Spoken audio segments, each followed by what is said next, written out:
It's okay. Off your mind. It's okay. She off your mind. Chai! Now wow, people wey suppose talk truth to power don't off mic. And if we talk, now 500,000 they go summer us, call them hate speech. But fear not, Maiyegun don't come. Him go torchlight every corner, nooks and cranny of all these bad people where they spoil our country.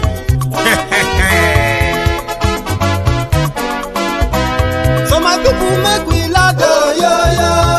Maiyegun don't come, oh yo yo.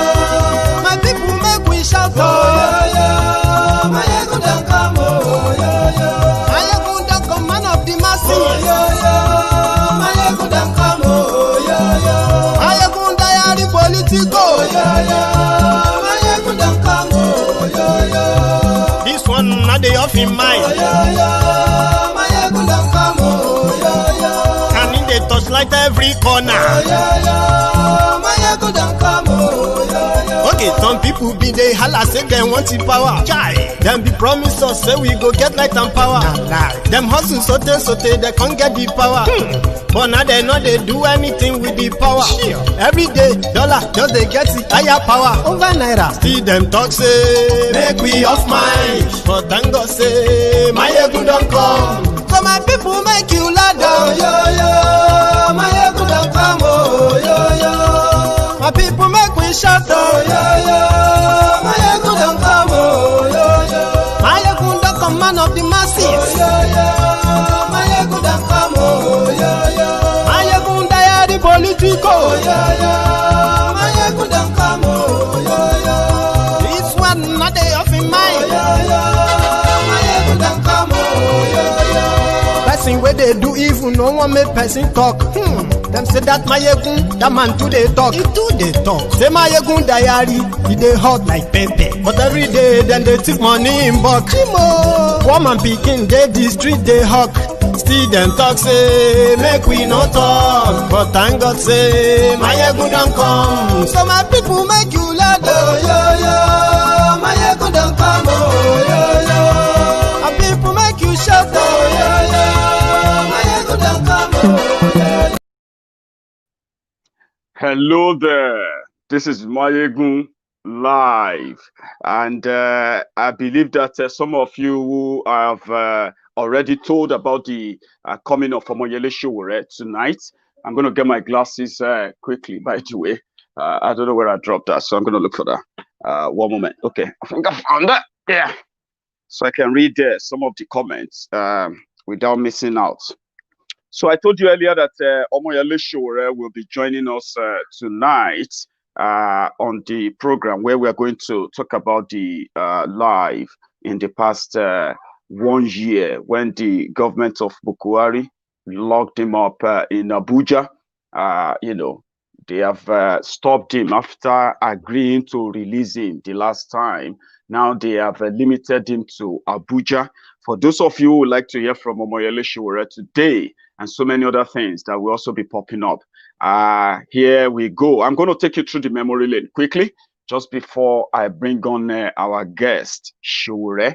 So the event that led to his kidnapping, as well as his, prosecution, his appearance in court, where he was charged for treason, attempt to overthrow Buhari at the time, yeah? So eventually they agreed that indeed they kidnapped him. He was with them. I'm talking about the Daura Secret Service.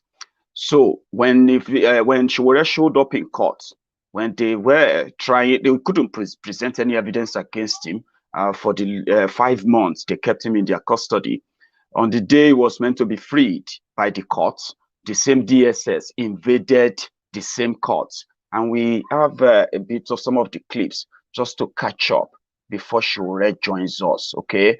This was way back in 2019 when the process of freeing Omoyele Sowore from the gulag of Buhari inside the court, where judges had to run away when the DSS soldiers, as DSS guys with their guns, invaded the court premises. Watch this.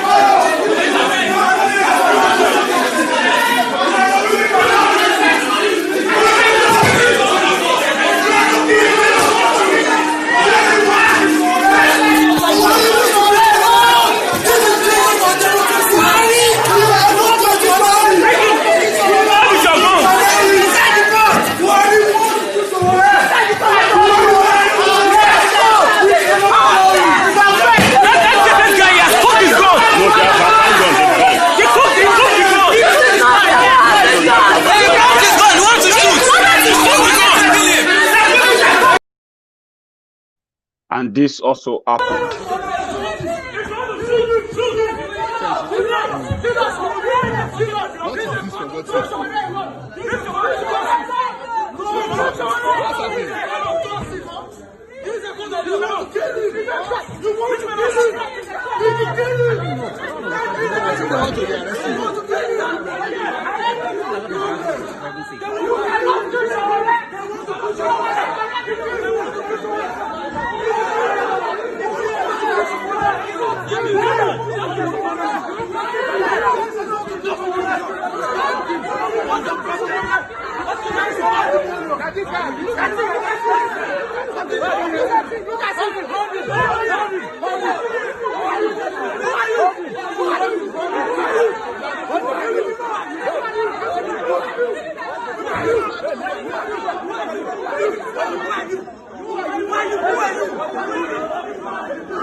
So all this in 2019, after the August 3rd of kidnapping of Omoyele Sowore by the Daura Secret Service.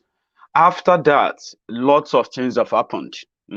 We've had revolution now, staged several protests, in defiance of the Buhari's government, the fear, the threats that they continue to pose against anyone who questions them, questions their approach, the way they are governing Nigeria, with what Nigeria has finally become. Okay, so they continue to mount pressure, call the world attention to what is going on in Nigeria. And while Sowore, when he was eventually released, he was then, restricted to Abuja. So he can't go out of Abuja. He can't travel to even the nearby states in Abuja. So he has to be in Abuja and remain in Abuja. But a lot still happened. Even when he remained in Abuja, he continued to fight, put his life on the line, continue to, call the attention, call the Nigerians themselves to stand up and demand for what they believe is theirs. So earlier this evening, I had Omoyele Sowore on the line. So it seems that we are having a bit of a connection issue there. So I am still waiting on him to get back here. But I have another one. Eventually, when Omoyele Sowore was able to say one or two things in that same, same courtroom where DSS, who charged him for terrorism, who charged him for attempt to overthrow Buhari, the same DSS couldn't wait for their court to do the justice. You know what I mean? So they invaded the same court and attempted, to possibly evoke Omoyele Sowore. I have him here with me tonight. We have a lot to talk about because, like I said before you came on, Mr. President, a lot has happened before now. So a lot has happened after your illegal restriction to Abuja. So tell us, how has it been a year after? I want to say Merry Christmas to your viewers and a lot of our friends out there, both at home and abroad. This has been a very, very interesting year, 2020. We went through a lot of pandemics. When I say pandemics, people think about COVID-19 pandemic, but I think about the leadership pandemic in Nigeria as well as a bigger pandemic than even COVID-19. But we also saw a moment where Nigerians stood up proudly to their oppressors through the EndSARS uprising. And the reason I feel good about it is that every action that we've taken since 2018, 2019 seems to start to crystallize into a proper understanding by the people of the potential of their power to stand up to their oppressors. It has not reached a point yet where we should be jubilating or saying uhuru, but it's a very, very fantastic start that if it is sustained, escalated, and properly integrated across Nigeria, we might have that thing that we've been looking for, which is a revolutionary moment that will change the course of history and that will usher in a new era in Nigeria, whichever way you want to look at it. So it feels good to be alive to experience that. And it feels good that whatever they did, that is the Buhari tyranny or the Buhari regime, that we are getting to where we are today. We're getting to a point where citizens' eyes are opening wide. Consciousness is expanding. Education is going without teachers. People are teaching themselves, or maybe social political conditions around people are teaching them to understand that we need to change the situations all around us.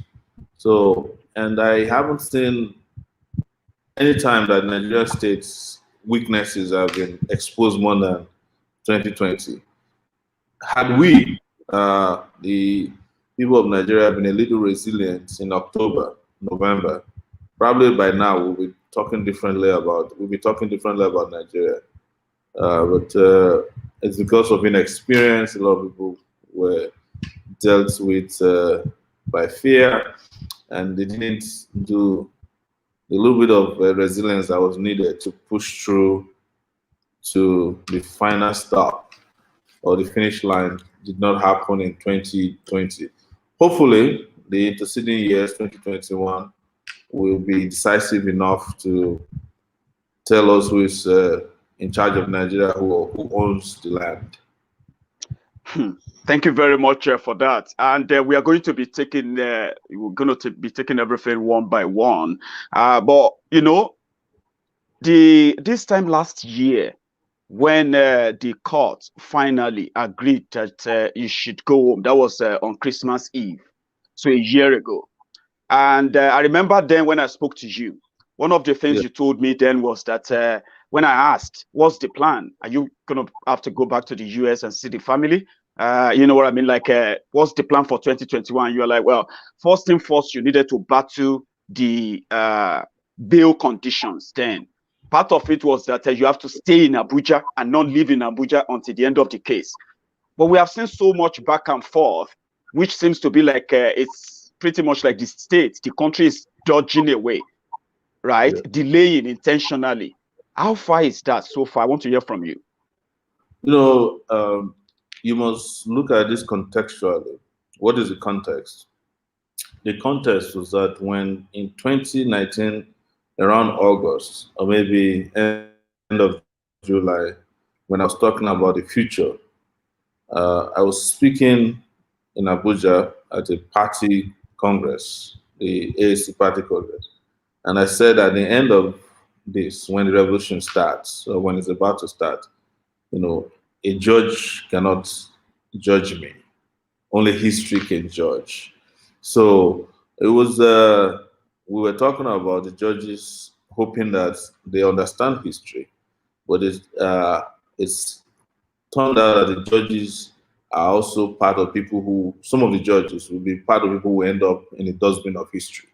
So they couldn't grasp what was being said clairvoyantly when I was talking in Abuja in 2019 before I was arrested. And look at where we are a year after. We've been to the Court of Appeal 3 times. They couldn't hear the case. When eventually they heard the case, they came back and said, oh, one document was inside. They're all in cahoots with the government, particularly the Attorney General, to ensure that there's no justice delivered in the courtrooms. But what is the good news? Justice was being delivered on the streets of Nigeria, across Nigeria, by October 20. You should not forget also that I was telling you. I was coming to that too. I was like, you know, despite all these limitations, but go on. Yeah, I was coming to that. Go on. I was telling you that, you know, there will be a showdown. I've been saying that to people before now, that there's going to be a showdown between the people and the people who owns power and those who are in power. And that showdown has started. It just hasn't been completed yet. So don't worry about the bail conditions. Had they even reviewed the bail conditions, probably. Oh, that's A bad one there. Sowore dropped out there. I believe that's a connection issue. He will rejoin us, and the moment he's back, we will continue. However, I have this short clip I'm going to share with you. Sowore said this a year ago when this whole process of playing the system, the same rigged system, right, to delay justice and deny justice as well. You know what I mean? So one of the critical things known, or let me say one of the notorious abuse of power known with this government of Buhari. But Sowore said this a year ago, and I want to replay that with you. Now they are showing it. What is important for Nigerians to know is that I am not going to give up. Yes. Until every Nigerian benefits from a country that is theirs. And I've made it very clear. They tried to break me in prison. They sent delegations to me, offering all kinds of, and I refused. And they promised that I would not walk out of their detention alive.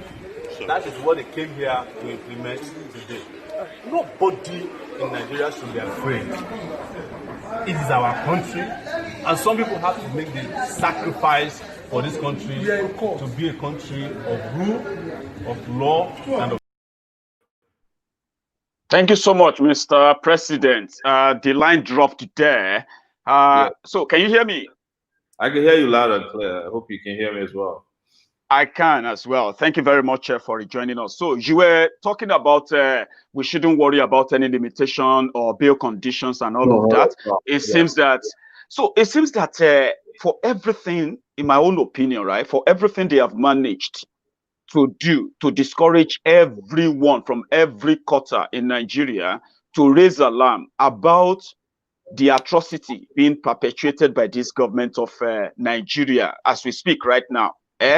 Your case is so different.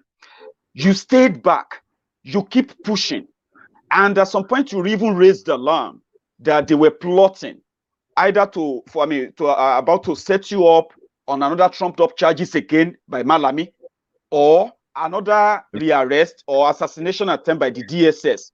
How have you been with, and you are still there with them in Abuja, not far away from them? How is that? Look, when these things were happening, I let the public know what comes to my attention, not because I'm afraid. I'm definitely, if I want to leave, and I'm saying it to Nigeria, if I wanted to leave, there's a 1,000 ways to escape from Nigeria if you want. Nigeria has no borders.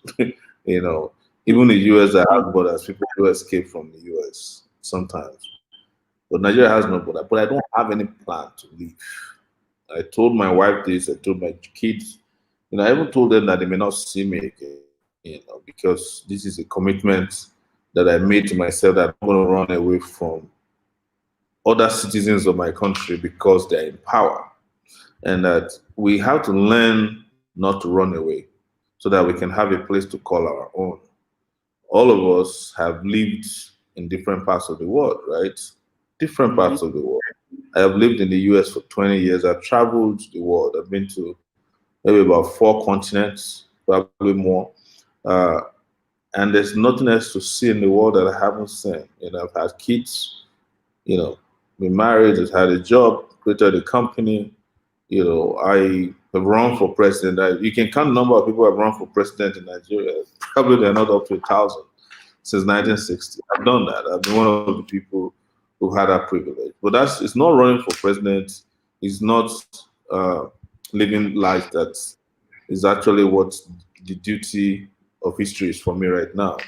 It is to do whatever is necessary to make this country work for all of us, the country we can be proud. And when you look at the countries that we have been to, some other people made the sacrifices for us to live in those countries. If Martin Luther King hadn't come, if Malcolm X hadn't come, Rosa Parks hadn't come in the US, Black people would still be staying at the back of buses, will still be working in plantations. The immigration policies that they have in the US would not have allowed even or permitted other Black people from outside of the US to enter the US. Same thing with the UK, same thing with other parts of Europe. People have to make sacrifices. no matter how difficult or delicate it is, no matter how dangerous it is, people have to make it. If Mandela hadn't been to jail for 27 years, there wouldn't have been a South Africa today that even some Nigerians are happy to run to, right? So we've just gotten to a junction in Nigeria's history that we need more and more people to step up to the plate and say, enough is enough. And that's what I'm doing. And I'm glad that I'm even finding more young people who are becoming more courageous and taking on the risk necessary to liberate Nigeria as a country. So all the guys who offered or sacrificed their life at Lekki toll gates, who didn't run away, who were waving flags and singing the national anthem when they saw soldiers, I'm not better than them, right? All the kids who were killed in Mushin, 23 of them, the same day by the police during EndSARS, we're not better than them. Several other persons who were injured, who are going to be permanently disabled for the rest of their lives, who saw soldiers and then run away, who saw police and then run away. We're not better than them, but they're all stepping up to the plate. So it's necessary that we have that as part of the plan going forward, that everybody cannot run away. You can't run away for these jokers, these clowns. I mean, imagine, a Malami, how can you run away from a Malami who doesn't even know his left from his right, simply because he's the Attorney General of the Federation, or a Buhari who is practically demented, he has dementia, who's not in charge, or Femi Adesina. These guys are going to become history in a matter of years, if not even months from now. So why should we continue to run away? The damages, Mr. President, the damages done by these guys, last year, we could envisage, we could tell, it's going to be this. Nobody saw coronavirus coming, right? Now, we have a situation whereby the president of Nigeria is telling everybody that only God will secure the borders of Nigeria. And we have terrorists who are flooding out of the country, committing crime. And whenever they are caught, they are freed. And here we are not in any way building any system that punishes crime, but the one that rewards crime. So it's getting worse. When you say they will be away in 2 years, what about the consequences of those years, especially the one we have now? What you're thinking about the consequences now? Waiting for that years to come. Mm-hmm. The consequences will be worse if we don't stand up to them now. The consequences might be more than another 40 years of never recovering. You understand? They're feeling the heat, regardless of what they tell you, how they try to present themselves in public.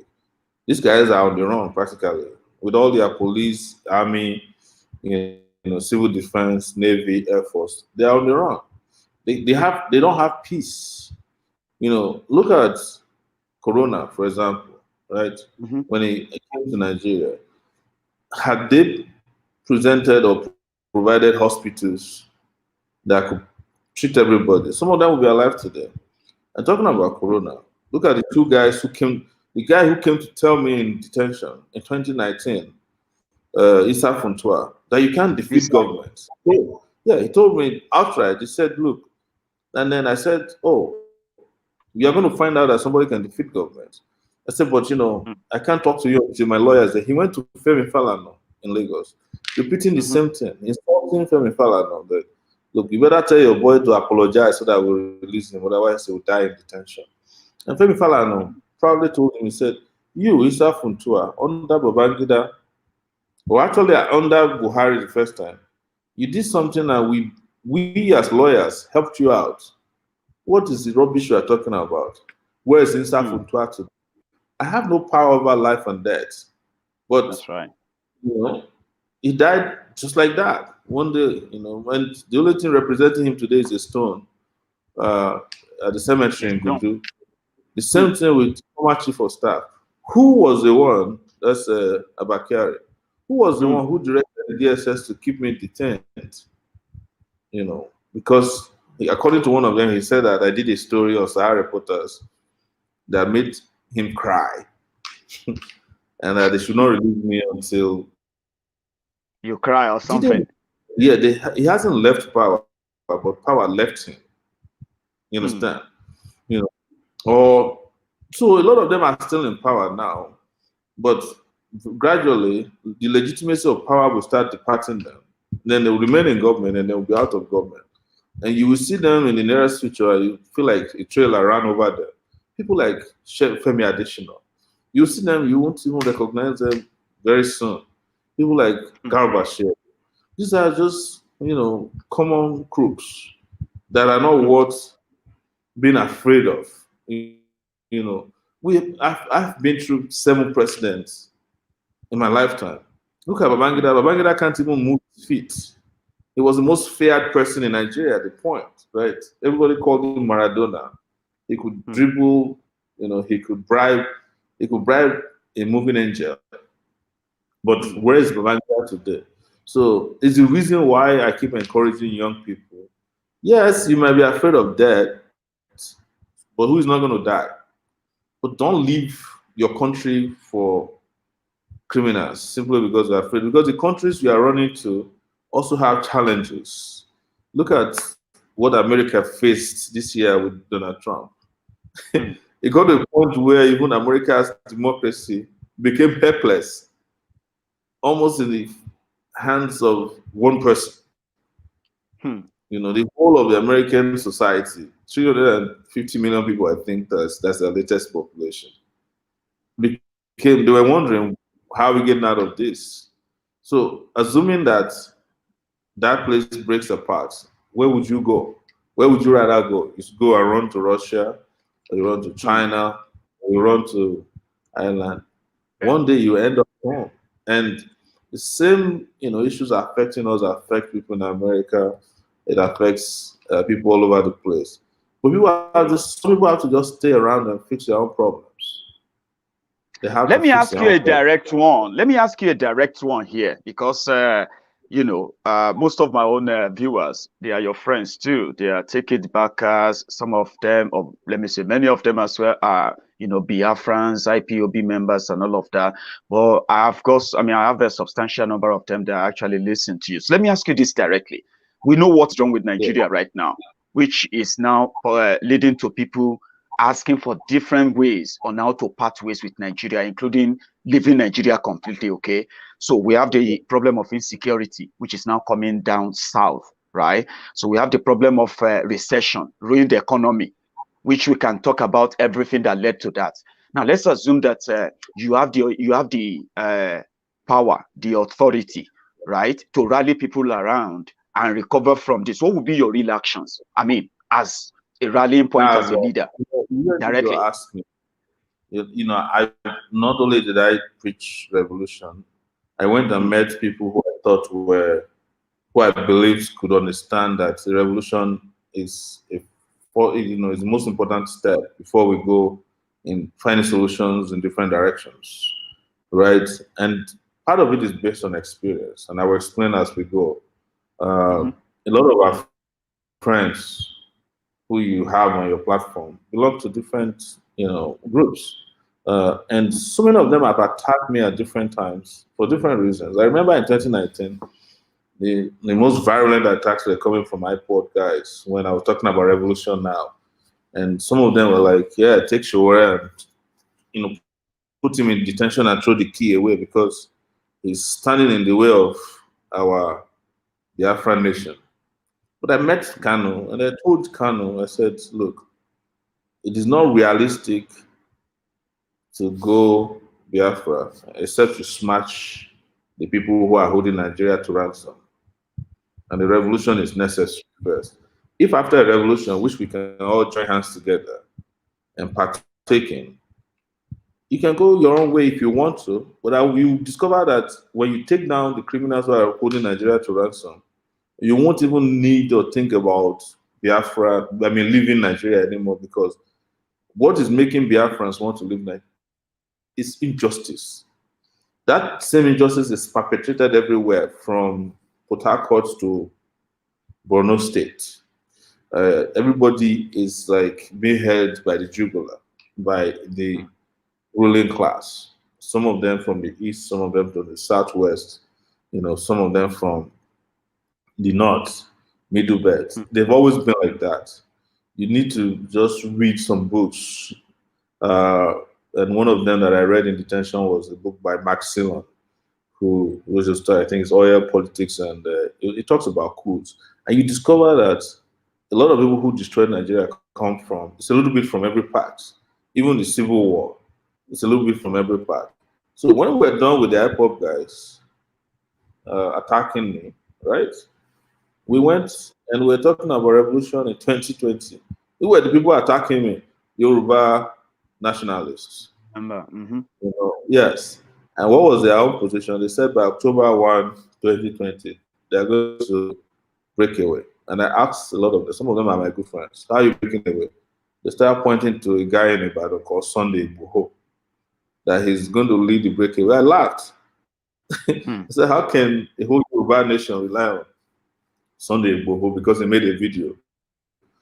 I think the problem is that sometimes we are so much in a hurry to solve these problems.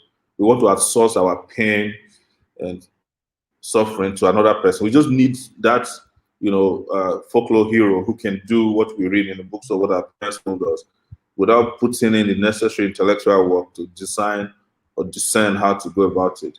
People are now talking about IPOB setting up an ESN. I know what an ESN is. You know, what IPOB is doing, IPOB is arming themselves because Nigerians have not afforded them the opportunity to carry out their struggle peacefully. So anybody who is telling you that, you know, ESN is some you know, some security outfit like OPC is lying to you. They're arming themselves because they have done this peacefully. It's not working, you know. But the question about armed struggle is that there are other questions that needs to be addressed. The moment you get into armed struggle, is who is in charge of command and control. You know, if you fight up to a point, how do you stop people who have various interests from infiltrating? You understand? For instance, what if the Nigerian government is part of the people you are training in IPOB to be in the ESN? We saw it in OPC. When the OPC armed, more Yorubas were killed in the internecine war between OPC factions than they touched anybody outside of Yoruba land. Because it was. So what do you think? What was your own take the moment you received the news of ESN from Nnamdi Kanu? You have said something about it now by saying we shouldn't deceive ourselves. They have done it peacefully. It's not working in Nigeria. That is their own way of protecting themselves by harming themselves. So what was your take when the news broke? No, I wasn't surprised. I'd known that they were arming for a while before, so it wasn't news to me. It wasn't news to me. But the Nigerian state has itself to blame for whatever decision may be.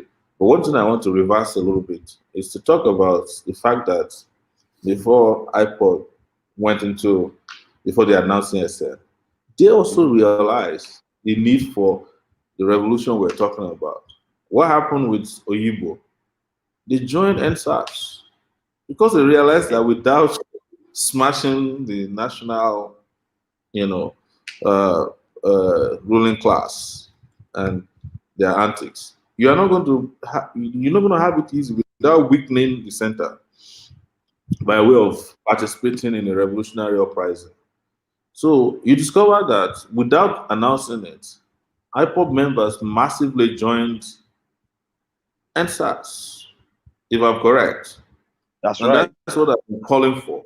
Yes, it's what I've been asking them. Look, if you want to allow this to work, be part of a national movement to smash these guys to smithereens, because now they're realizing that the enemies are not only Fulanis, that there are Igbos, Yorubas, our brothers in the Southwest who wanted to create Yoruba nation. What happened during EndSARS? Yoruba politicians invited soldiers to kill Yoruba kids like flies. Right. Yes. In Oshogbo, they did it. In Lagos, the guys who invited soldiers, were they Hausa people? And this is the reason why I say I can't be part of your Yoruba nation without addressing the Yoruba bastards. I'm sorry to use the words you know, because they are going to come and hunt down everybody in the Yoruba nation, and you'll be begging to go back to Nigeria. I'm not stupid, you know, to not understand after all these years, right? Not to understand that these things don't work on impulse. For instance, when people were shouting Yoruba nation and they were saying Sunday Igboho is there, I was laughing, and I think I said it on your show. You were on my show, I remember. But they were cussing me out. Some of them were privately, I don't want to have anything to do with Sowore anymore. I told them, I said, come October, on your show, day before October 1, I said, let's see what happens. You can go and replay this. On October 1, if your Sunday Igboho comes out, what happened on October 1? Sunday Igboho could not come out of his streets. We, that did revolution now, on October 1, we are operated in 20 states. I said, why are we? They are using this thing to divide your attention. They are using. I know some of the politicians have been saying it openly. Nobody has disputed it. I know some of the politicians who are funding the Yoruba breakaway story. This group. They are not doing it in the interest of Yorubas. They are using it to negotiate with their Hausa Fulani partners so that they can participate in the elections in 2023. So that they'll be allowed let me push something. Yeah, let me push something to you. Show.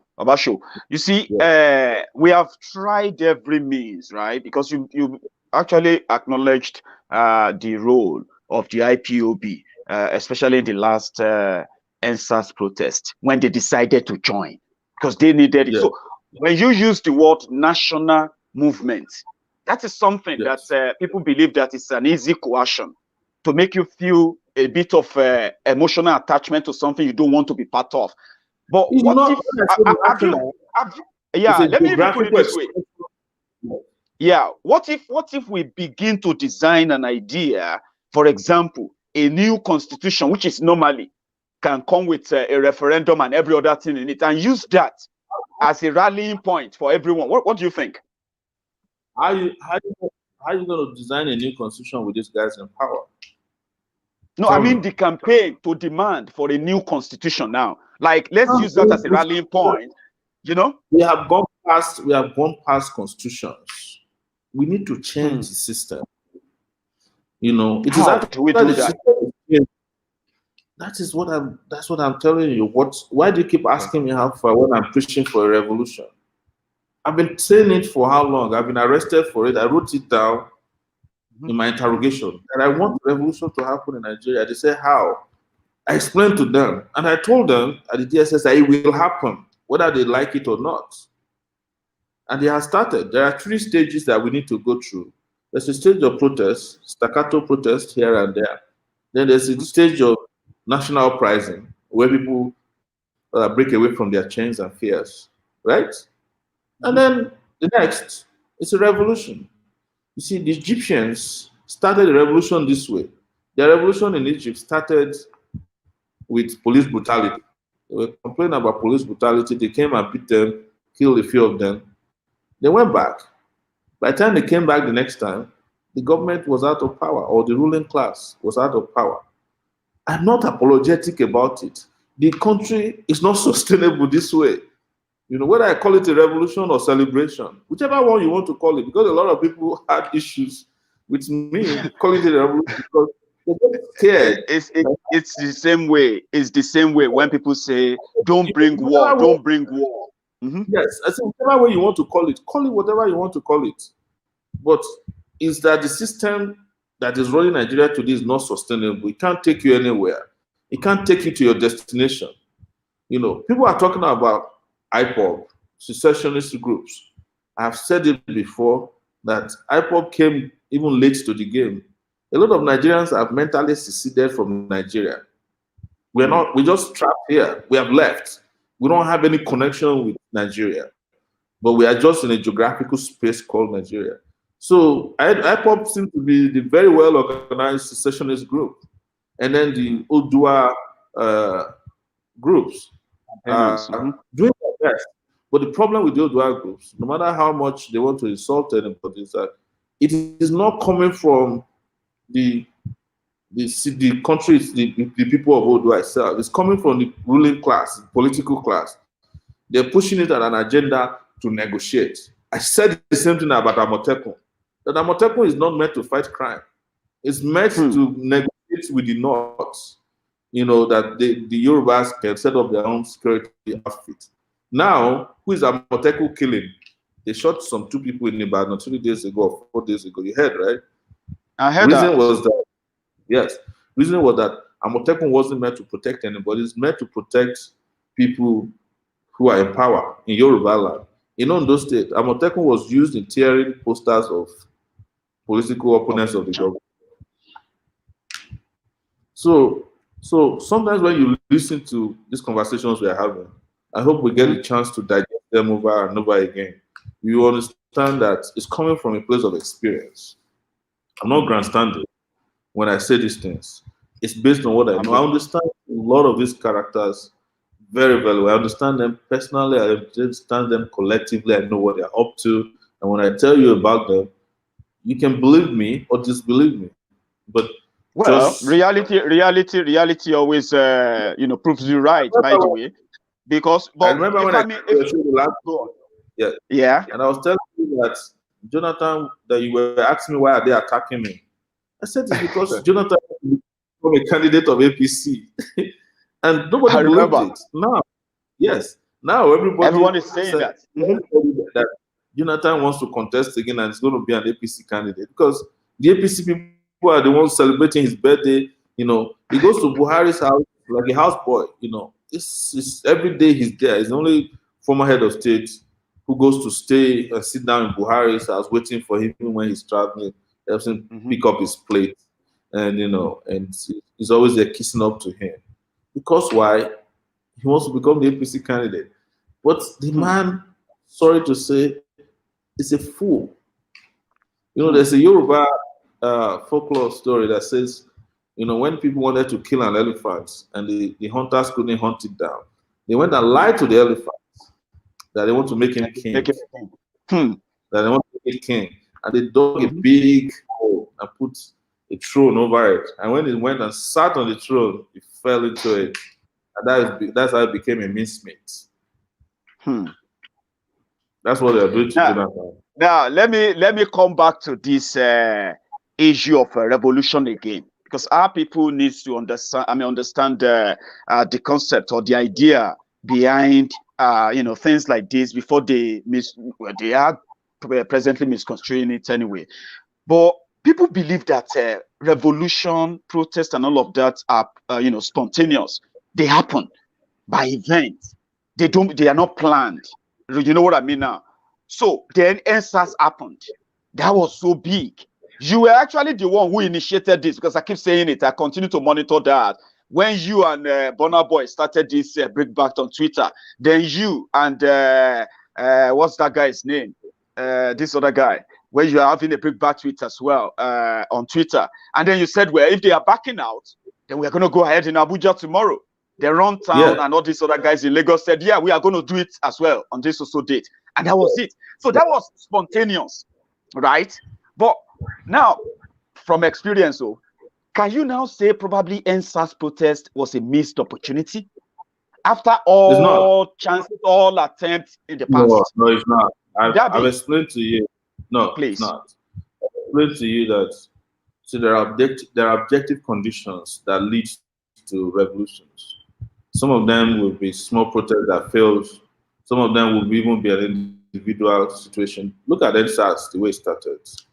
It started with a guy who videotaped an event near Warri, I think Ugele in Delta State, and killed somebody again.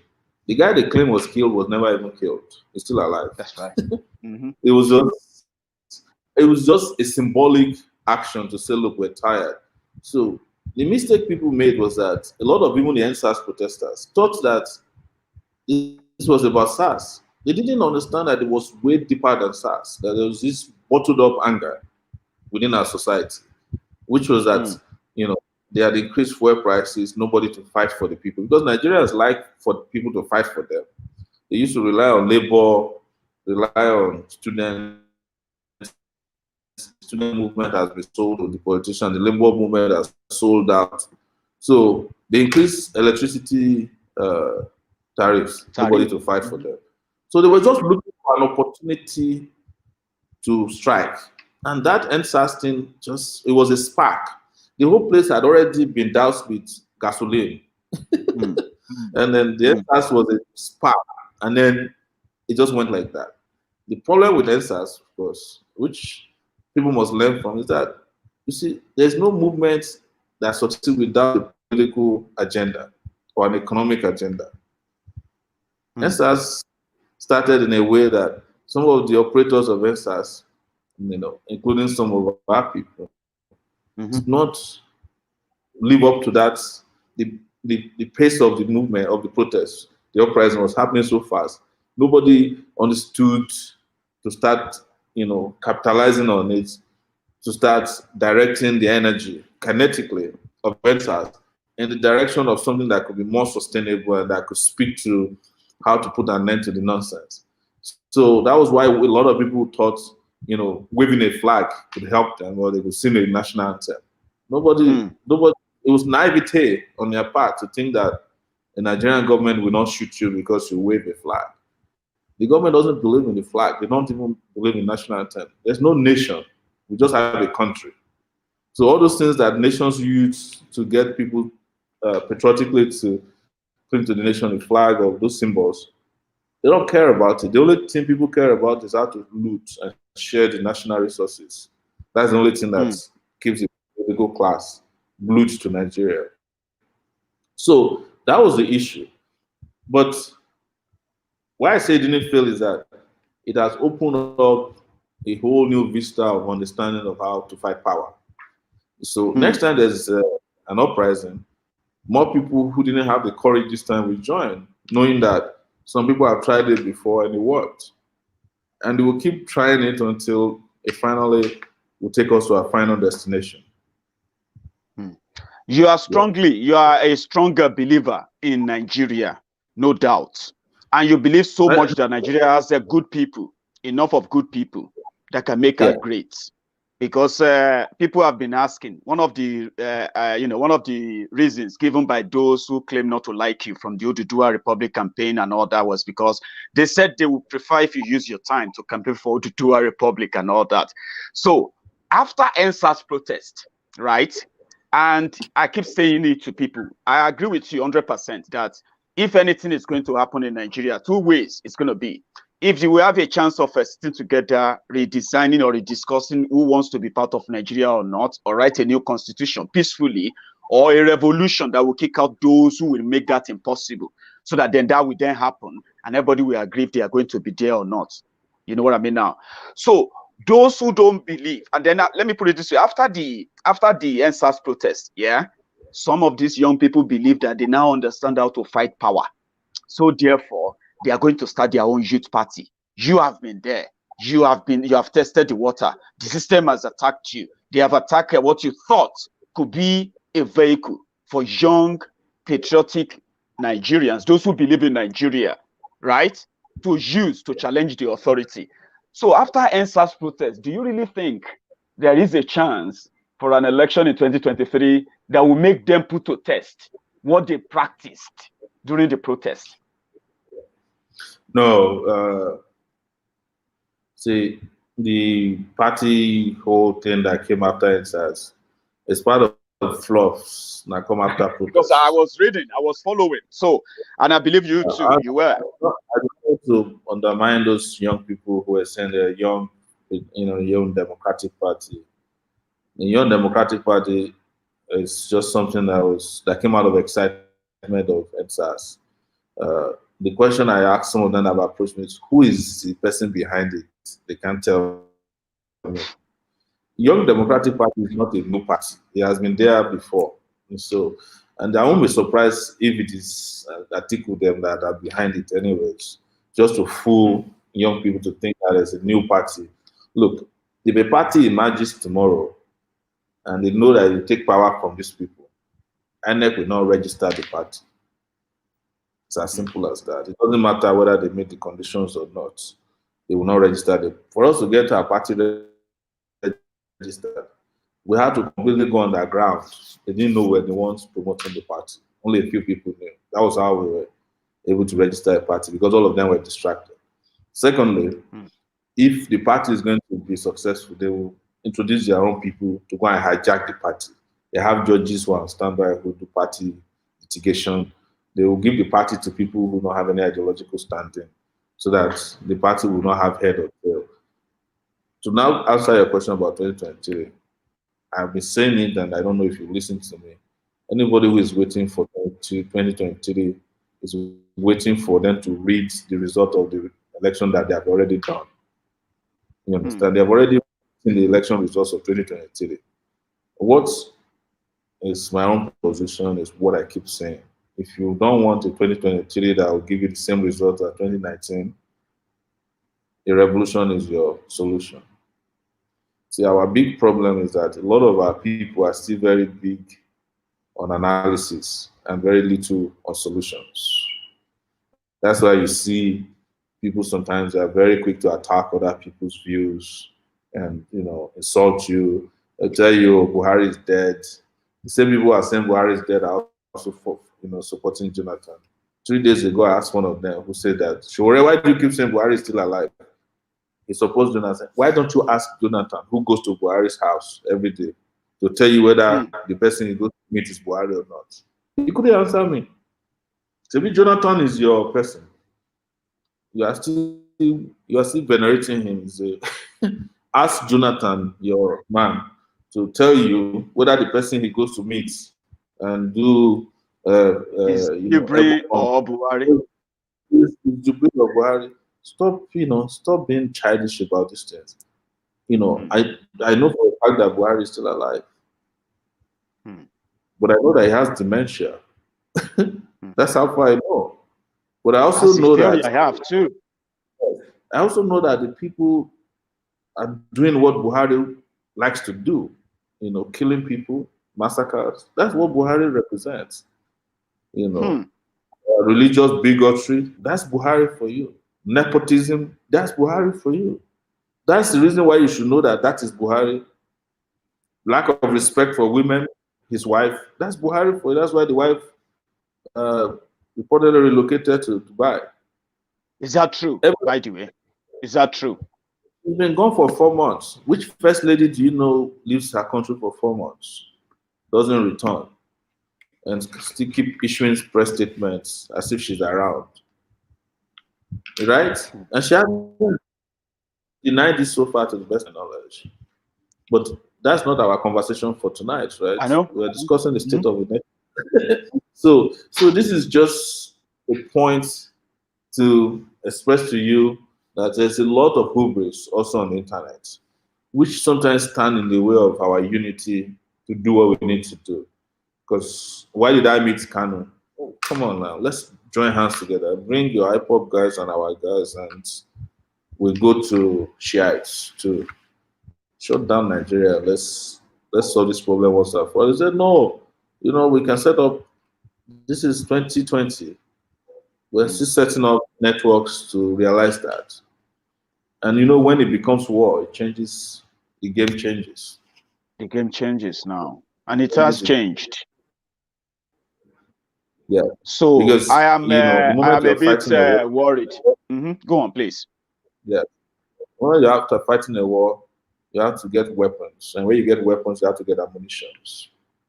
Your army must have command structure and control, and you have to also understand that not everybody will agree with you, so there will be some distractions here and there. But by the time you fight yourself out of a labyrinth of distractions, it'll take another 10 years, probably minimum, before we get anywhere. And you have to deal with refugees, and then you have to deal with people blaming you because of the war, that you came to dislocate, fight their life the way they are, and some of them turning on you. It's more complicated than the videos we see. You understand? I read. Who is going to wage the war against Nigeria? The same Nigeria that can wage the war against Boko Haram. About you. That's what I'm saying. The war that needs to be waged is the collective war. That is, the armed forces in Nigeria is 1 million. Let's say 1,500,000. unemployed youths or young people in Nigeria, 70 million. If we stand up one day, we won't need to fight. By 12 noon, all these guys will run away. Half of the army will join us, police. You know, already during EndSARS, police had already quit the streets. In some states, police were removing Buhari's portraits and that of the governor. It's the only way to save your police station. So they had already started quietly joining the uprising because they are human beings too. As we speak now, they haven't paid police for December. You know, yesterday you probably saw a video of me. I went on the street. You understand? And talking to policemen. Very from the security policeman was expressing. Yes. Yeah, from some of the. And sorry to talk with you. Go on. Yeah. Yeah. What I'm trying to explain to you is that we don't need to be sentimental about it. Nobody's happy about Nigeria. I'm not happy about Nigeria. People say, "Oh, you want one Nigeria? You want one Nigeria?" I'm actually not hung up on one Nigeria.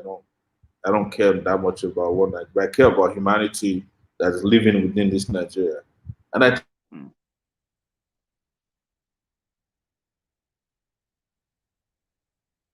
think you'll be a failure of that. Can you hear me? You know. I can hear you now. Yeah, we had a freeze.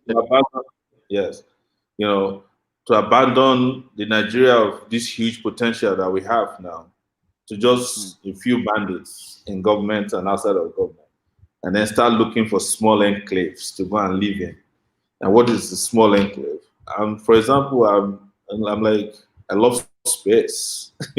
I don't want to live in Yoruba land. I'll be bored to death. If everywhere I can live in is, I just come from Ondo to Lagos to Ibadan, and then Ekiti, and that's it all.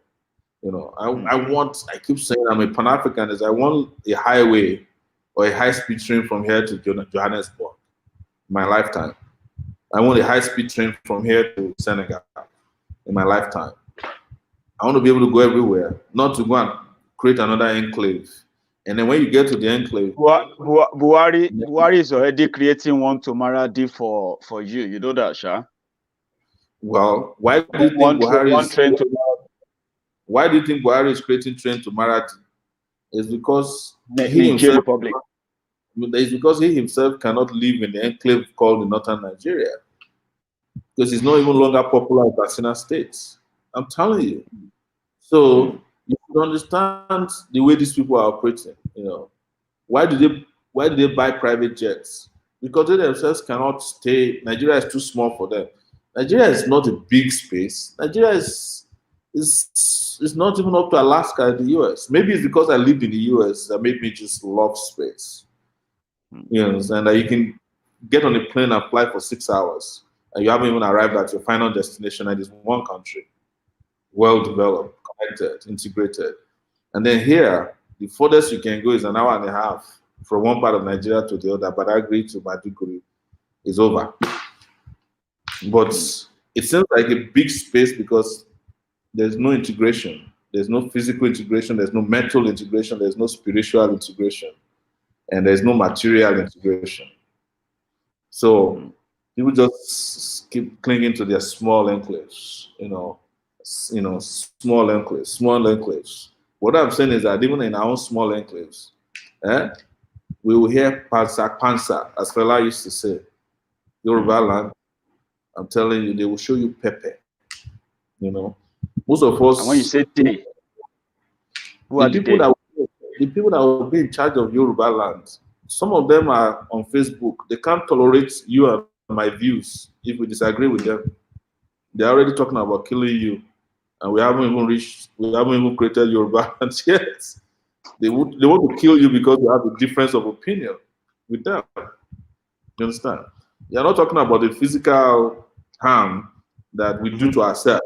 You know, the assassinations we do to ourselves, the motor park thugs, the people who are killing Yorubas with poverty because they're stealing everything that belongs to everybody. And Yoruba is not rising up against them. Before we start dealing with the Hausa Fulanis, about the Fulanis in our midst, the headsmen, the kidnappers, the killers in our Now midst. let me put it this way. People, Again. I've got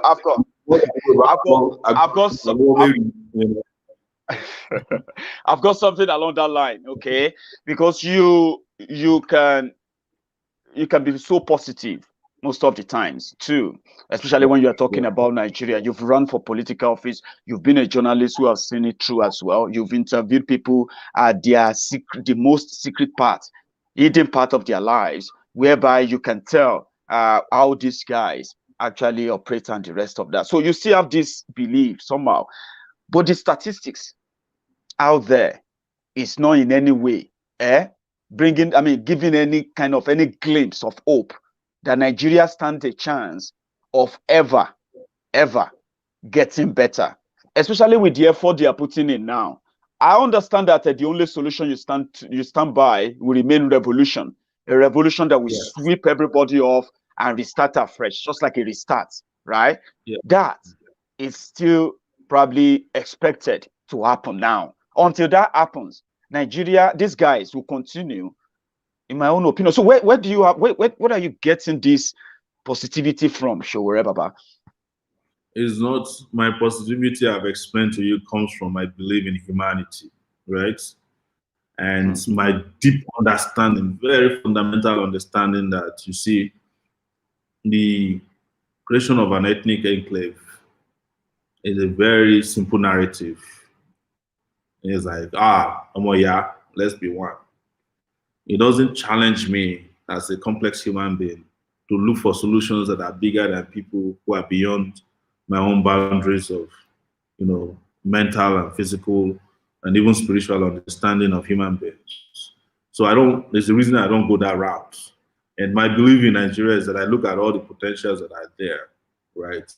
This country, people, very dynamic people, and what we could benefit even from ourselves, were we to remain one and integrate, get rid of all our problems. The problems will not go away, you understand, overnight.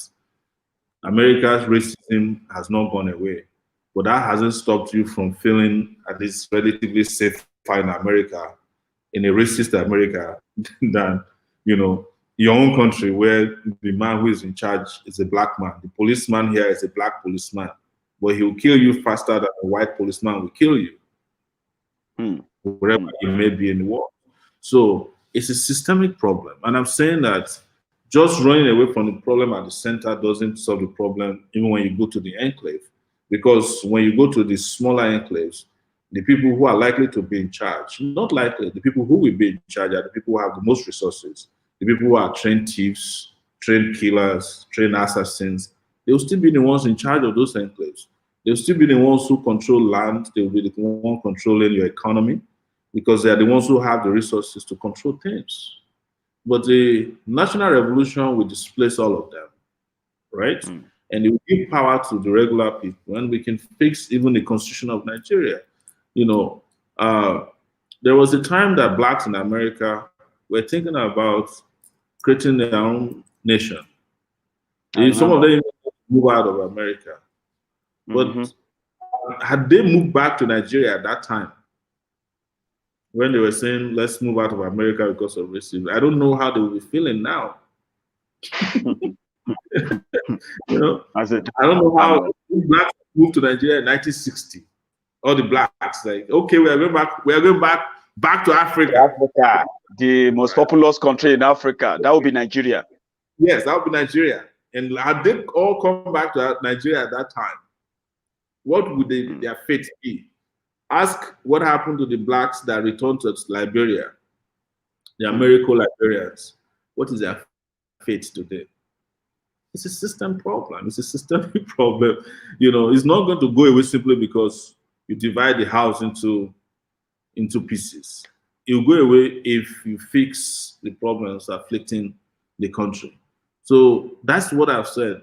And since I've been preaching this, my position doesn't align with the people who are asking for unity without justice. You know that. My position doesn't align with that of Buhari. It doesn't align with Obasanjo's position. It doesn't align with Jonathan's position, right? Their own type of Nigeria. It doesn't align with a lot of people are known. Yes, That's not the Nigeria I'm looking for. I'm not looking for a Nigeria that is governed by another Jonathan or another Obasanjo. That's not the Nigeria I'm looking for. I'm looking for a human being, not crazy people, not criminal elements. And in which manipulators. Yes. I believe any day that, I mean, infrastructure can solve a lot of our problems. If I can travel from Lagos to Port Harcourt in 4 hours, I'm probably better off than living in Ghana, right? If I can travel from Lagos to Ibadan, instead of 2.5 hours that we have now that we are celebrating, if it is done in 25 minutes, we are probably better off on the same train tracks. If we can get to Abuja in 4 hours, instead of 13 hours, of which kidnappers and armed robbers and policemen and bandits and hoodlums are waiting at different places for you, I think we'll be better off. If we can get the tomato from the north down to the south in less hours, and whatever is produced in the south can get to the north, you know, we can go to school everywhere. We can send the Amajiris to school. We can have an army and the police that is well equipped enough that they don't collect bribes, you know.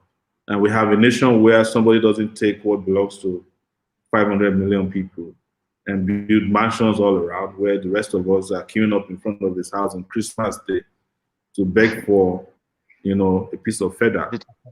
And these things are possibilities, because that's why I said to you that it's a function of experience. I know how much Nigeria owns and control, right? To the point that I know that it's enough to go around, more than enough to go around. A lot of our colleagues, as I'm speaking with you, travel to Ghana for Christmas. Ghana, 30 million people.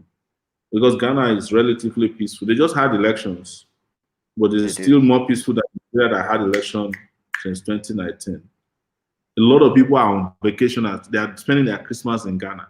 That's Nigerians from Nigeria traveling to Ghana.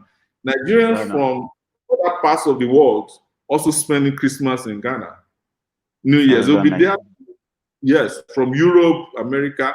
That is the coolest place to be right now, because it's peaceful. The infrastructures are working. They have electricity. Mostly they have water. Nobody is going to come into your house and kill you, you know. And the government. And that is something I actually wanted to add to show. You see, repeatedly, you have told the whole world that the National Assembly of Nigeria, especially the Senate, is a waste of space. Those guys are just there collecting wherever they can get from the system and putting further load on the country, a waste of space. But it seems over time, they have proved to be so.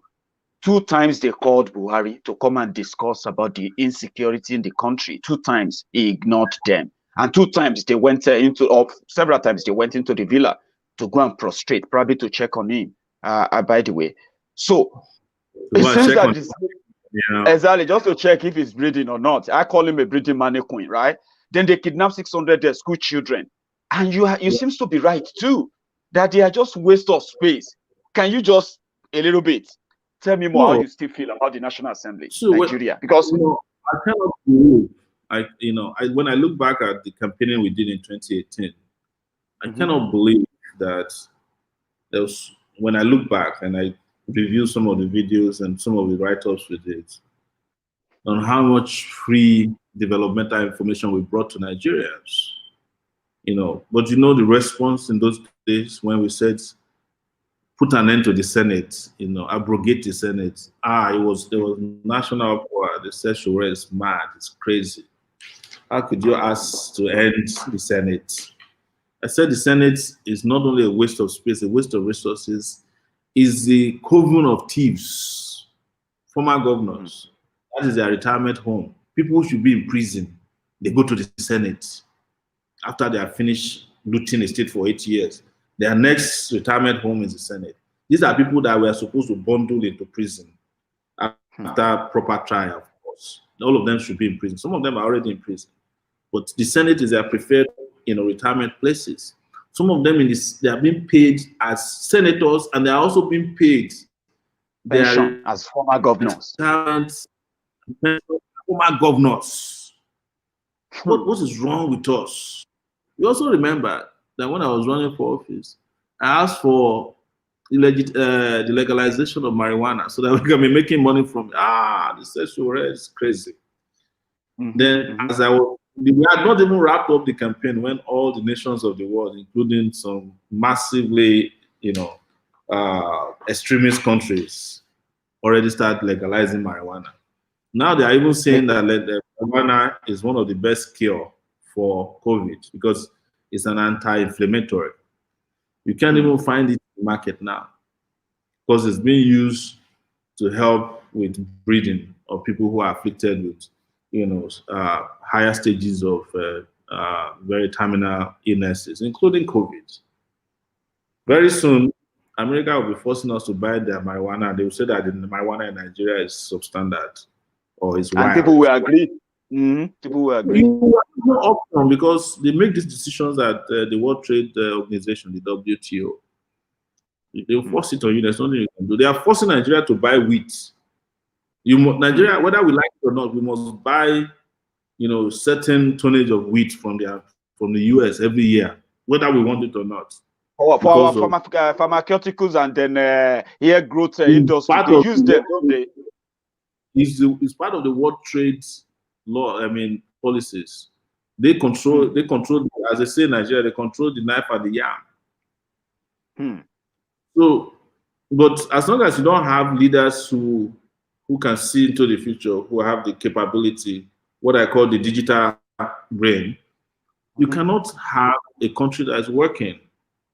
Can you imagine a Buhari managing? Buhari cannot manage himself, and he's running Nigeria, and you expect progress to happen in Nigeria. It's not going to happen. Some of the people who are now who are talking now, the ones that were not supporting Buhari were supporting Atiku in 2019. What is the difference between Atiku and Buhari? Is like the difference between half a dozen and 6, right? You are going to get the same thing from them.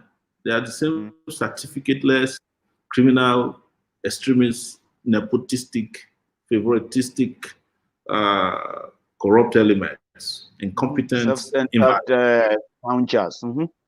very self-centered, selfish people. I don't know if you listened to Saraki. There was a leak recently about when he was talking to people in Ilorin, talking about what they were hoping to give to them. It just tells you that they don't have any agenda for development. It's like, if we had gone back, if we had won, I would have put people in this position and they would have been able to steal money and distribute to you, and some of you will get one. That's all. That is their manifesto. It's sharing of resources. There is this saying, right? There's this saying that if you are fighting for Africans, you need one hand to fight the oppressors. Then you need the another hand to fight those who are fighting you for fighting the oppressors, the people. So you have had your own fair share of that. As you are trying to challenge the government and ask the citizens to challenge the government, there are citizens who are also fighting you, trying to drag you, nail you, do all of that because you are doing that. And this led to you being kidnapped, locked up, denied that you are in their care until the pressure mounted and they agreed that you are in their care. And a year ago, they finally let you stay out of their care and within their radar. We are going into 2021. Basho, do you have anything in mind you would like us to probably be prepared for so that we don't really get run into another shock? I know there's recession in Nigeria. I know Nigeria is in serious debt. And I know that the poverty level is actually going to get more escalated next year. Are there other shocks? Should be. When people say that there's recession in Nigeria, I don't know what they're talking about. Really? Nigeria has never been out of recession. Nigeria has never been out of recession. Forget about all those figures you're hearing from World Bank and some of their lackeys they send over here. There was even a time that joker of a woman came and said that Nigeria economy was bigger than South Africa. Simple comparison. What is the electricity output in South Africa? 62,000 megawatts. What is Nigeria's maximum? 7,000. We have never even reached that 7,000 before. Our output, is mostly 4,000. How can you compare the two economies together? What's the population of South Africa? Maybe like if you divide Nigeria's population into for South Africa, it's probably like 1/3 of that, right? So, but I mean a third of that, I meant to say. But they will be giving you statistics. There's never a time we were out of recession. We have been perpetually in a debt cycle. We're just borrowing more, and just telling lies to ourselves, because what determines the value of your debt is the value of your currency.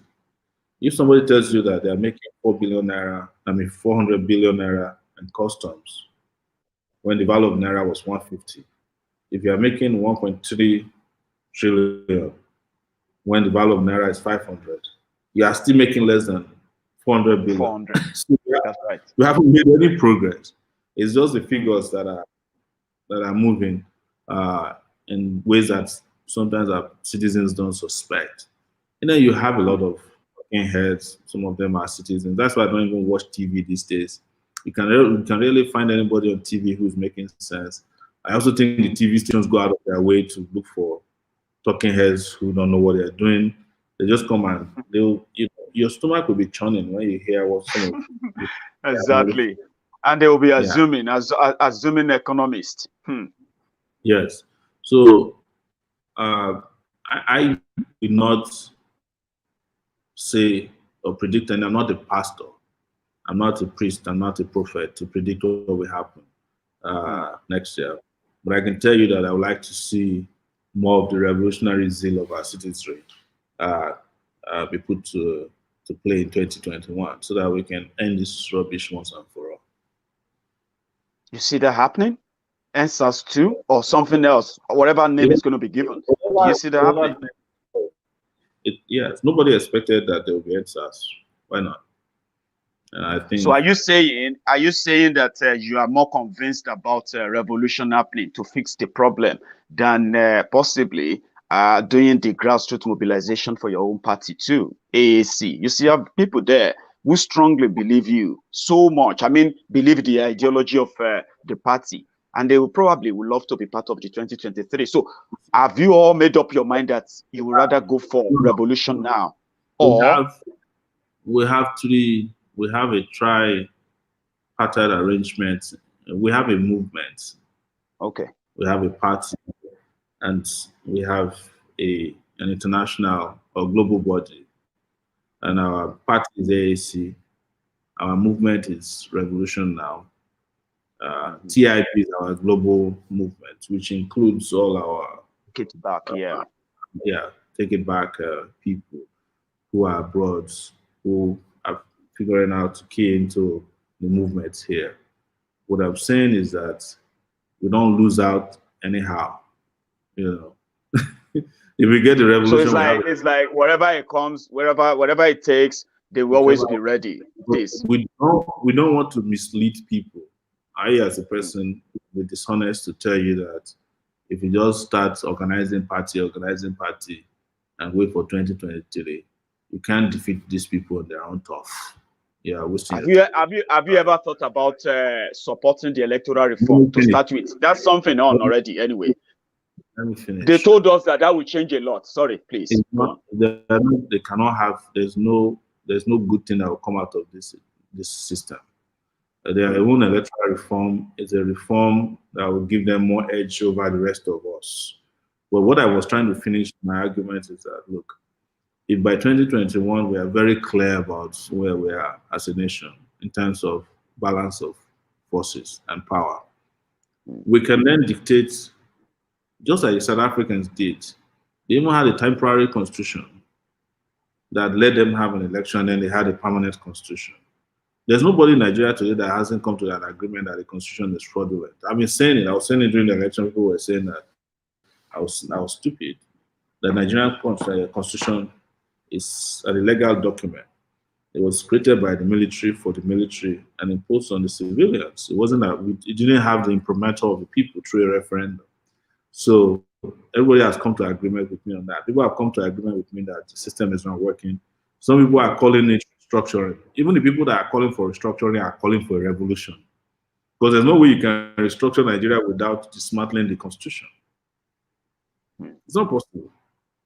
Because the constitution is what is operating this jaga system right now. So if you are calling for restructuring, you are also calling for a revolution, because there's no way you can restructure Nigeria without dismantling the current structure. Exactly. Yes. So it's just a matter of sorry to cut you short again, because I'm managing my time, because I know you will soon have to leave me. I didn't even believe I could hold you this long. Sorry about that. Okay, I want you to chip this in, because it's when we talk about structural, and when we talk about steps possibly to make things like this happen. For example, if we are saying, okay, we know the constitution, which is the foundation, is faulty. Eventually, if anybody is asking that the new constitution should be written, they are also asking for a revolution. But it's deeper than that, because the constitution now, the 1999 constitution right now, covers more than just the person that is the president in that country. There are other interests too that will make that impossible. So I'm going to agree with you there. That is a revolution. So, but you can go deeper for us, at least in that area, please. No, what I'm saying is that, look, if you call for the constitution to be written, it can be rewritten by the Nigerian Congress, Senate, and House of Reps. No, even animals, even goats cannot allow them to write a constitution for them. This rubber stamp assembly, like you mentioned before, people that cannot even summon president to come and address them, can they write a constitution for you? So we have to write a constitution that will be representative of the aspirations of Nigerian people. We have to dismantle. We can't allow the Senate and the House of Reps to even do it for us. They have been rewriting the constitution forever, but it's an avenue for them to steal and rob the people. So what I'm saying is that let's all join hands together. If these people accept that we can have everything we want, a new constitution, a new framework, a new era, without a fight, fantastic. But if they want to fight, let's fight them. Yes. So if I tell you, go on, please. Yeah, we can. If they stand in our way and we can't breathe, we have to fight and defend ourselves. I was about to ask you that before all this spontaneous revolution will kick in, as expected, right? I'm looking forward to it. We always give our support and all that, But before that happens, we know the insecurity level in the country, even from the police that are supposed to protect us. They are busy shooting at us, killing us, taking the bodies away, making them disappear and all of that. So you just said something there about if they push us to the point that we have nowhere else to turn to, then definitely we turn to us defending ourselves. So then that will take us to the ESN again, the Eastern Security Network. So in your own way, in your own words, rather, right? Tell me, how do you think people should look forward to protecting themselves before something happens that will collapse the system that is about to kill them? So we can't.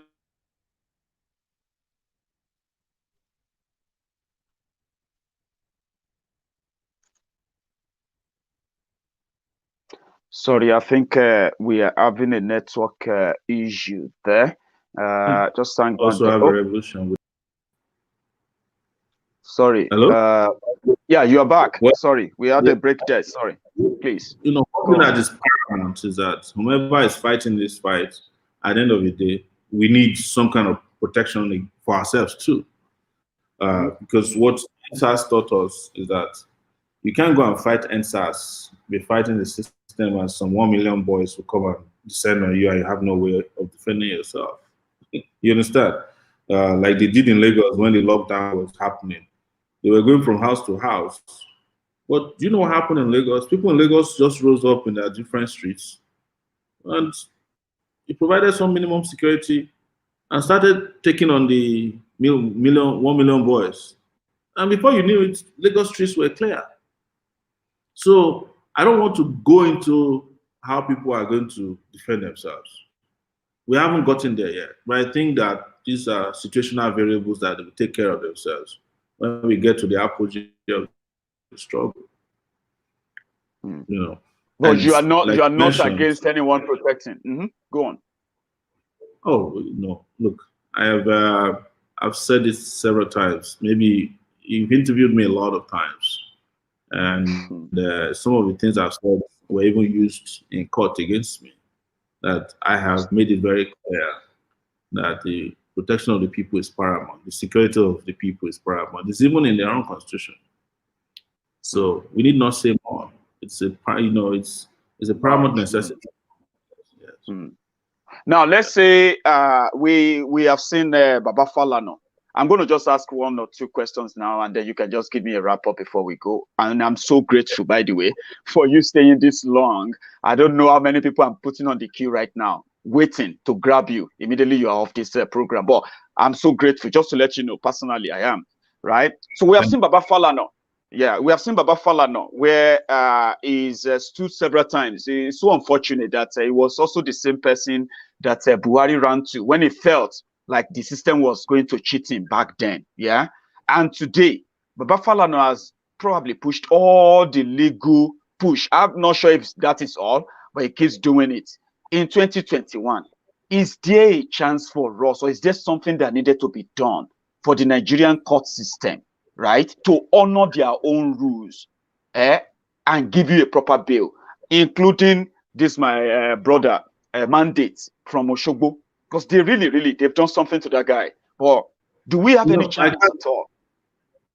I cannot discuss certain things here because I don't want to break anybody's heart, including those of my wife and kids. But I'm not in need of bail. You understand? Very soon, you discover that it's Buhari that needs a bailout and his people. Very soon. I'm not in need of bail. You know, being in detention or restriction is first a mental thing. If you don't accept that you're mentally enslaved or detained, you're a free man. And that was why the day they took me to court, they were surprised that I hadn't changed, because they were hoping that I would go to court with my hand folded behind my back, with my head dropped, and walking into the courtroom. But when I got to the courtroom and I started shouting "Revolution now" inside the courtroom, everybody, it was like it brought life to the movements and all the doubts that had permitted, even the depression that permitted people who thought that, they didn't know what I was going through, and they thought that maybe I'd given up. So I'm not worried about being bailed out. Like I said, when we get to that juncture, you know who needs a bailout. Let me play you a video before you go. Yeah. It was you a year ago.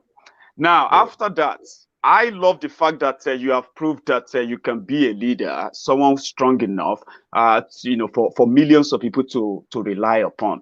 People can, there are people that will say they don't like you, but they respect you. I'm one of them too who actually respect you, and I like you. But this is a video of you. And there's one more question I'm going to ask before we go. And that is, you can put up this fine face, courageous face.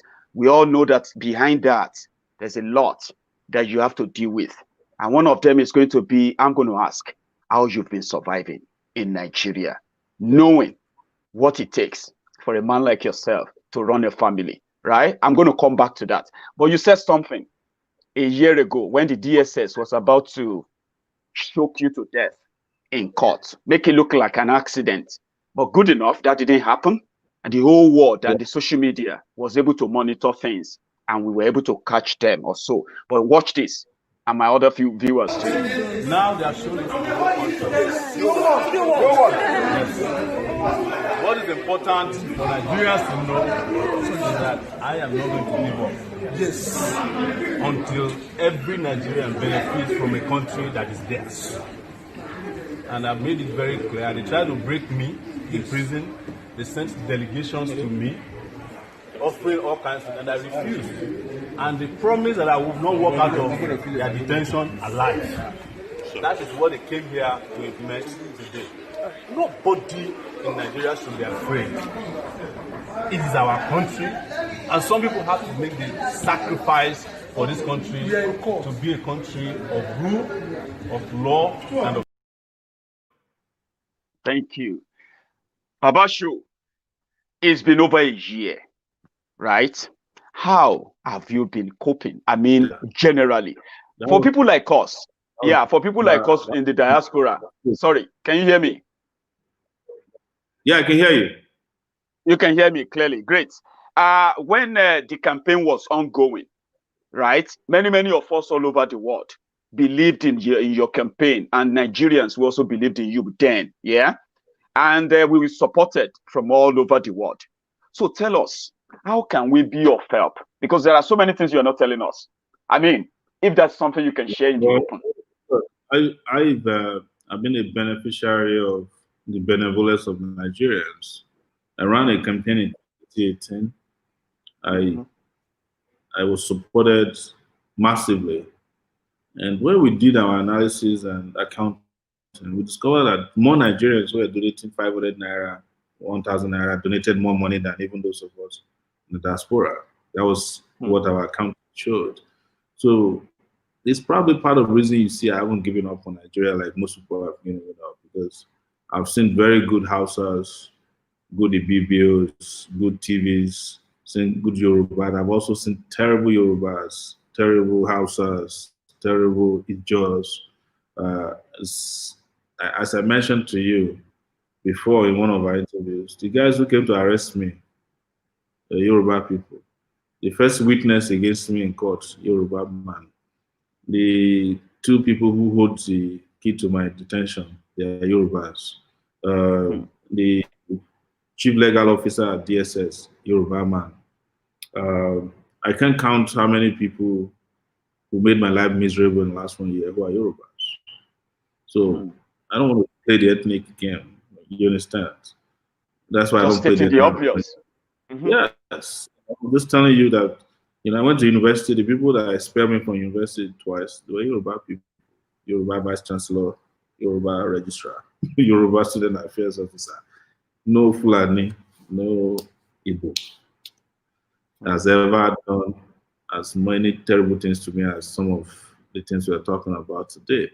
So, some of the people who are sustaining what is happening in Nigeria today, they are people from our ethnic group background. But I'm not here to play the ethnic game, and I I'm with won't you. do it. I'm not. I'm not going in that direction. But talking about my survival, as you can imagine, uh, you have to give it to my wife. I keep Oh. making fun of her. Like, she didn't do her research before she married me. She would have known that she married trouble. But by the time she found out, it was too late. So you had to give it to her. I never knew she could even do what she, even though I knew like she was Teflon. She's very strong. And a lot of Nigerians are supportive, very supportive. That's great. I'm happy to hear that. And I'm happy to also hear about the missus as well, that she's doing so well too. Our heart goes to her because, the sacrifice. Can you hear me, by the way? It seems that we have lost Sowore again. The line seems to have stopped. So let's see. I'm sorry. I'm trying to get him back on. However, we are almost to the end. Can you hear me, Baba? Oh, it's not Hop. One moment.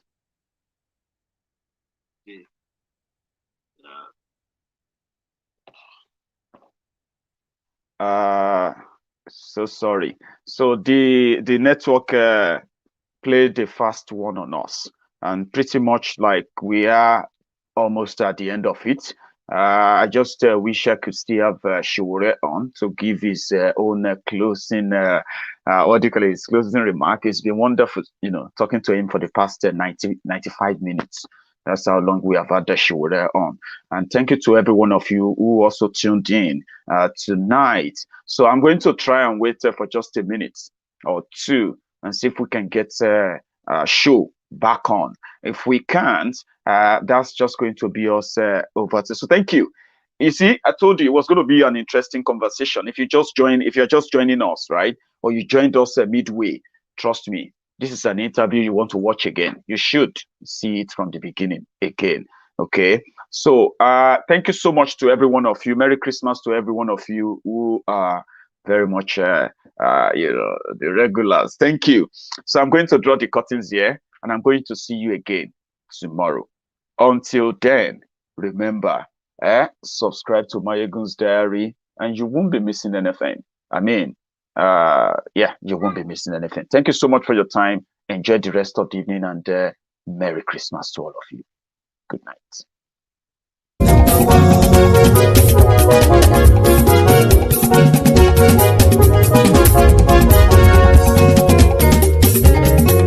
Àní ẹ̀sùnra kì í. Maiyegun ti dé. Maiyegun ti dé. Ọ̀jẹ̀lú ẹ̀sùnra kì í. Maiyegun ti dé. Àní ẹ̀sùnra kì í. Maiyegun ti dé. Lórí Facebook. Maiyegun ti dé. Àní ẹ̀sùnra kì í. Maiyegun ti dé. Lórí YouTube. Maiyegun ti dé. Àní ẹ̀sùnra kì í. Maiyegun ti dé. Bọ́ bàbá gbé wúrẹ́. Àní ẹ̀sùnra kì í. Maiyegun ti dé. Ijó ìgbádùn yẹ. Àní ẹ̀sùnra kì í. Maiyegun ti dé. Pẹ̀sìdó bá rúfin o. Àní ẹ̀sùnra kì í. Maiyegun ti dé. Kí gómìnà kówó jẹ. Àní ẹ̀sùnra kì í. Maiyegun ti dé. Ọlọ́pàá ti ń gba rìbá. Àní ẹ̀sùnra kì í. Maiyegun ti dé. Aṣòfin tí ń rúfin o. Àní ẹ̀sùnra kì í. Maiyegun ti dé. Òkúra olóṣèlú. Àní ẹ̀sùnra kì í. Maiyegun ti dé. Ọ̀jẹ̀lú ẹ̀sùnra kì í. Maiyegun ti dé. Àní ẹ̀sùnra kì í. Maiyegun ti dé.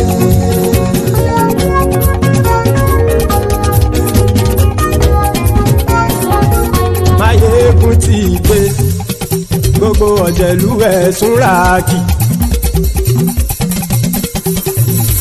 Maiyegun ti dé. Gbogbo ọ̀jẹ̀lú ẹ̀sùnra kì í. Ṣùgbọ́n ní bá ti ṣe èyí tó yẹ kí wọ́n ṣe, ọmọ bá dèrò ní fi wọ́n níran o. Maiyegun ti dé. Gbogbo ọ̀jẹ̀lú ẹ̀sùnra kì í. Maiyegun ti dé. Gbogbo ọ̀jẹ̀lú ẹ̀sùnra kì í. Ṣùgbọ́n ní bá ti ṣe èyí tó yẹ kí wọ́n ṣe, ọmọ bá dèrò ní fi wọ́n níran.